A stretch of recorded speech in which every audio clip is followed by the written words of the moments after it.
Welcome to Cord Cutting This Week, number 72, the show where I give you a quick look at some of the biggest stories happening in the world of cord cutting from the past week. If you want to learn more about these stories, in the show notes down below I'll put a link to each story so you can read about them for yourself. Come up with your own opinions, let me know what you think I got wrong. I'd love to hear from you. If you're new here, hit that subscribe button, hit that thumbs up. It really does help us because it lets YouTube know you enjoy what we're doing here. We do daily updates Monday through Friday, a big weekly end recap, live cord cutting Q&As, breaking news, reviews, and more, all right here on our YouTube channel. So let's dive into news because it's been a busy week. One of the biggest stories right off the bat was that Google and Amazon have finally made up. They've been fighting for over a year now. Google pulled their YouTube apps from like the Echo Show and the Fire TV and more. Now Google has announced that they're bringing the apps back to the Fire TVs. Hopefully the Echo Shows and more will get it. I have not heard of that at this time that I'm recording this, but that could be announced at a later date. It's also announced that Android TV will be getting an Amazon Prime Video app. Now I already get the comments, well, my Android TV device has it. Yeah, so Google has not officially supported Android TV, but some manufacturers like Nvidia and Sony have struck special deals with Amazon to have an Amazon Prime Video app preloaded onto the devices, separate from the Google Play Store. This deal now with Google and Amazon means all Android TV devices will now be getting access to the Android TV version of Amazon Prime Video. So no longer will some devices have it and some not. Huge moment for both the Fire TV because while YouTube kind of worked through the browser, YouTube TV, YouTube Kids was not a perfect solution there. So now to have an official app on there really helps the Fire TV. Having the second largest streaming service in the United States, a subscription streaming service, Amazon's Prime Video, now available on Android TVs devices across the board, is a huge moment for Android TV. This really is a win-win on both sides and great news all around. Hopefully this is just the start of more content coming to Android TV, more content continuing to come to the Fire TV, though Fire TV is pretty good nowadays. With the addition of YouTube TV, YouTube Kids, and YouTube official app, the Fire TV pretty much has everything most cord cutters I think will want. Hopefully they continue to improve both devices going forward.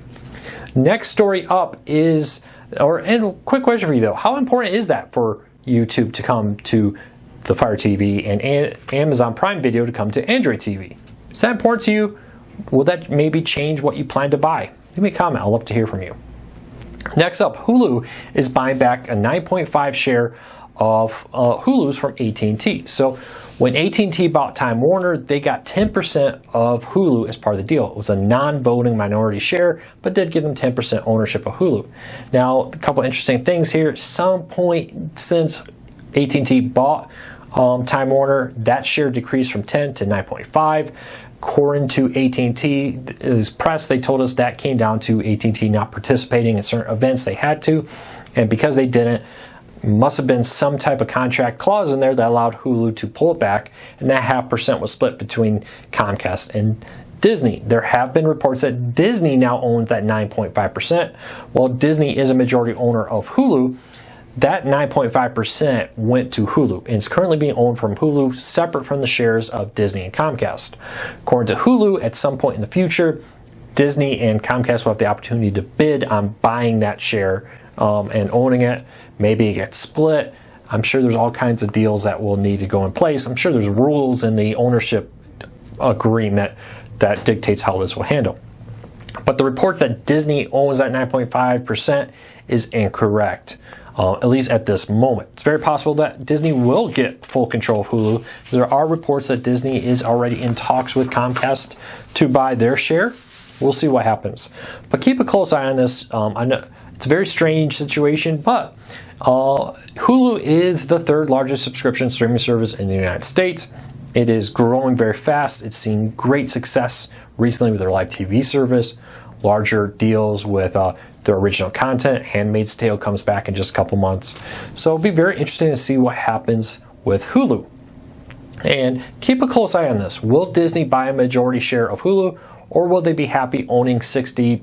Right now they own just over 60%, with Comcast owning about 30% a little over that, and Hulu owning the rest. Will AT&T be happy with that? Because they do have the ability now to dictate kind of what happens. They have a voting control of the board at this moment.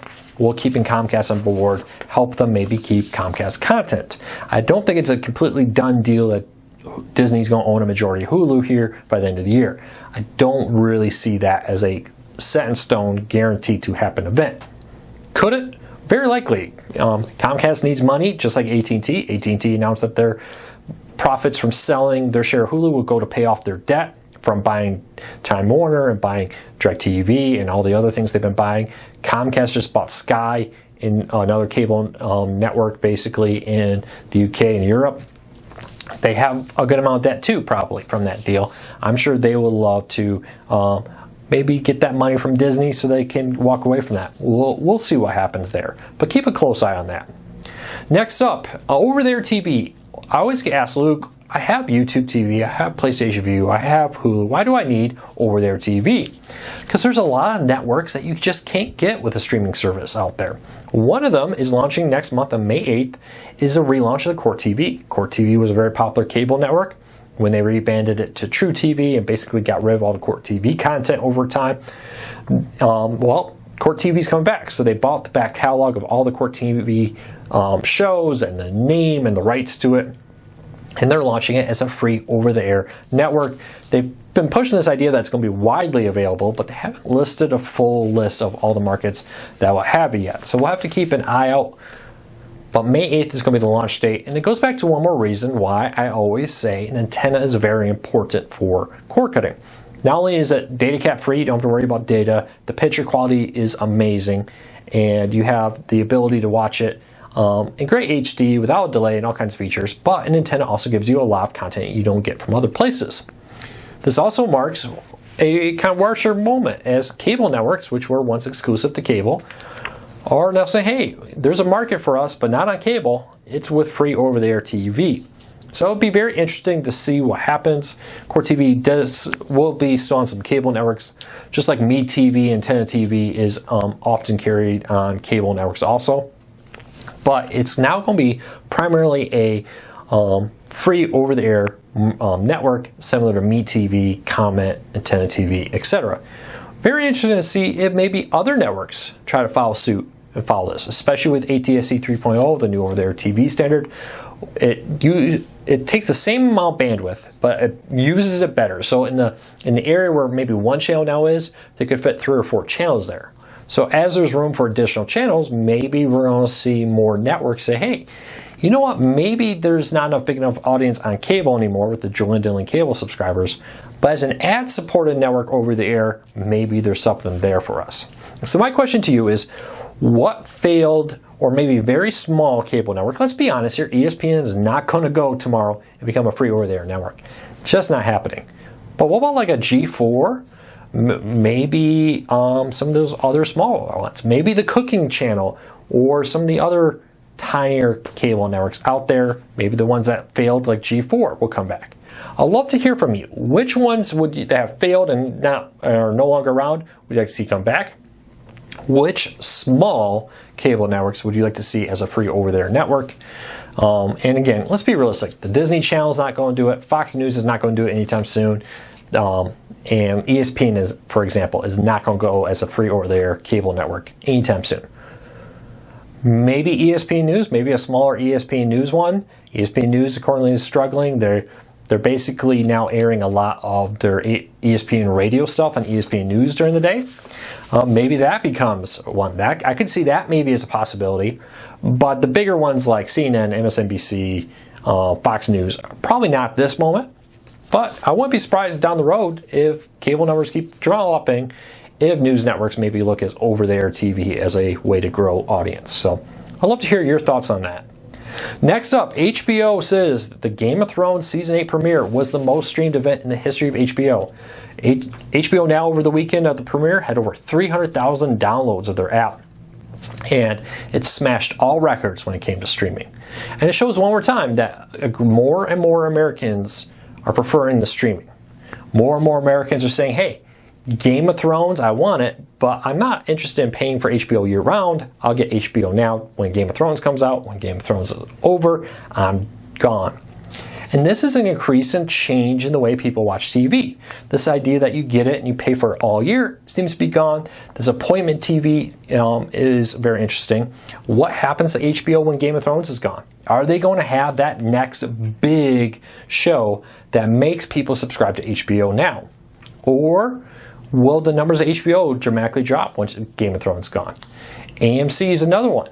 The Walking Dead franchise is really pushing them. And it's one of the few shows left on basic cable where you can say this is appointment viewing for a lot of people still. This is a show people want to see live. Where increasingly most people are saying, you know, that's a good show. Maybe I'll wait for the whole season to come over. Maybe I'll wait for it to be on Netflix or Hulu or something. Maybe I'll just buy a DVD season. Or at best I'll subscribe, but I probably won't watch it live. I may watch it DVR'd later. That is an increasingly growing trend in America, which makes it hard for things like HBO without a Game of Thrones type hit show to justify their costs. So my question to you is, when Game of Thrones is over, do you intend to cancel? Are you one of these people who are juggling accounts or services out there depending on what they offer? And if Game of Thrones isn't there, are you going to subscribe to HBO? I'd love to hear from you. But it was Game of Thrones is a very clear example of how the world is changing. Streaming is more popular. Appointment streaming, as I'm calling it, is more and more popular. So leave a comment. I'll love to hear from you.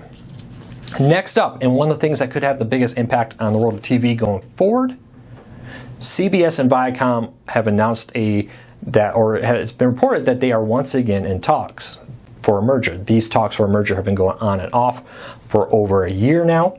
And since that they broke off last time, the head of CBS has left, several board members have been replaced, and now it seems like the new board is much more interested in bringing Viacom and CBS back together. They used to be a one company back in the 2000s. They broke up, I believe, around 2006. And if they do remerge, it is one more example of how declining cable revenues is forcing companies to combine into bigger companies in an effort to try to survive. Will that be successful? We'll have to wait and see. But my question to you is, would you like to have Viacom and CBS back together?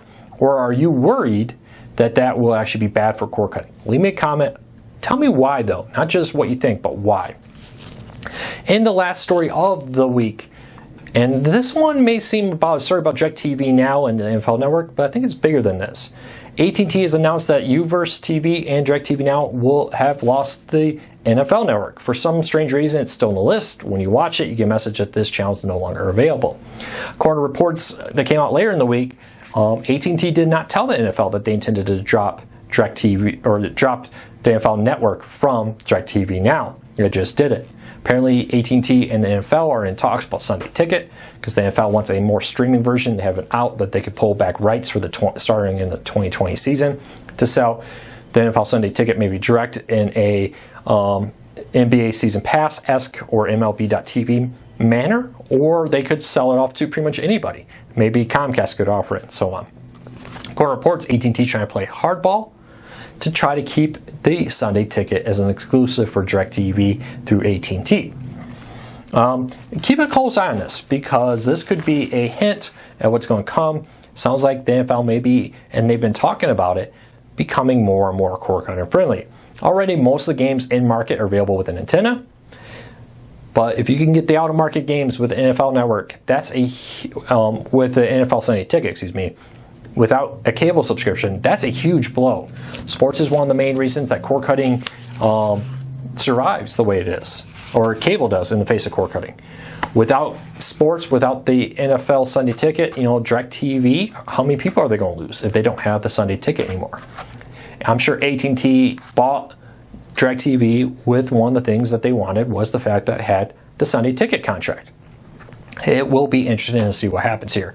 This is a story that may, really push forward. Why is this so important to the world of cord cutting? It's just the NFL.